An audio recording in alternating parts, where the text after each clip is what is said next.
Today's video games are really built on a very Hollywood aesthetic, but at the end of the day, you're looking for the same thing you were looking for 20 years ago. You're looking for gameplay. For all the talk of it being a great story and well delivered, you still got to make the gameplay exciting. A lot of games you're just kind of running and shooting and running and shooting. But this game, you're constantly active. The battles are fun, the story is great, but I think it's the actual play of the game that will keep you coming back. In the nearly 20 years that this franchise has been around, you're always in control of a young, acrobatic, sort of agile warrior who saves the day through a combination of running, jumping, flipping, and fighting. Puzzles are definitely a big part of the Prince of Persia franchise and a big part of this game as well. You know, there's always traps and weird kind of Rube Goldbergian devices built to nefarious purposes. Or be walking across the floor, all of a sudden there's a gap with spikes in it. Why is that there? I don't know. Don't fall down there. A lot of video game heroes they've got big muscles, or they've got big guns, they've got a lot of technology. What the Prince has always done, going all the way back to the very first Prince of Persia games, is use his body kind of as his main weapon. He likes to do very, very acrobatic stuff, like swing on poles and run on walls, which he can do because he's in the best shape ever.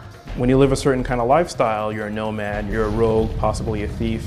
You need to be able to rely on your body the way that a nerd like me doesn't necessarily have to. It's a series that is known to have very fluid acrobatic animations. The Prince has always had a unique way of getting around. He shimmies across walls, he climbs across rooftops, he swings on poles. Basically, you get to run on walls through the entire game, much like Spider-Man, but without the... When he does a wall run, he's like scrambling, and he's using his arms. He's a very physical being.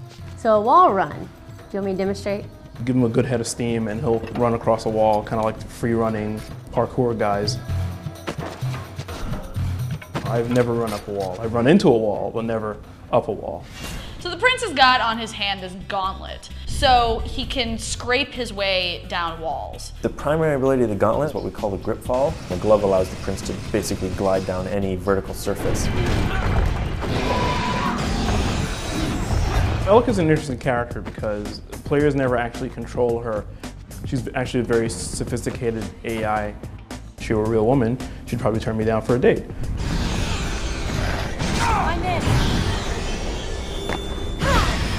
We've taken a step away from the traditional Save the Princess game. It's not about, the princess at the end. Why not have the player interact all the way throughout the game? There's almost a Zen aspect to it where you are traveling around with this partner and like you're healing a world, so you're actually making it nicer. It's kind of like watching acrobatic trapeze artists. She'll grab your arms, help you swing to the next destination.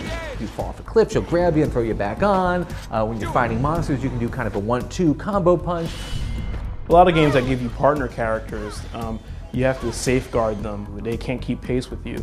And Ã×ber's not that kind of character.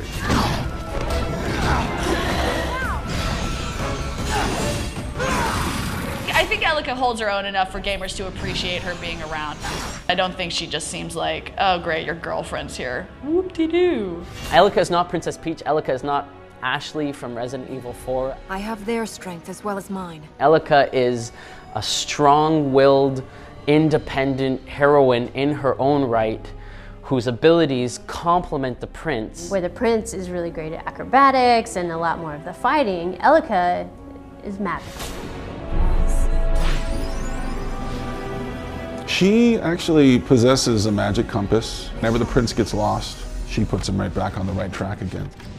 And so she's got some sort of GPS system. Slide down this ramp, jump onto this cliff, and make sure to avoid the corruption on your left. The main manifestation of Ã×ber's ability is the save me. Oh no! Oh crap! Ã×ber rescues you and you don't get a game over screen and load and all that stuff. There's no dying in the game. There's no death. There's no retry screen. I like that games are manipulating death in a way that is more pleasurable. We wanted the player to barely ever have to interact with menus. Why have a splash screen telling you died, do you want to retry? If you don't want to retry, you turn off your console. It just cuts out all that pause and gets you right back into what you were doing. It moves quick. This game keeps you there because of how much fun it is to play.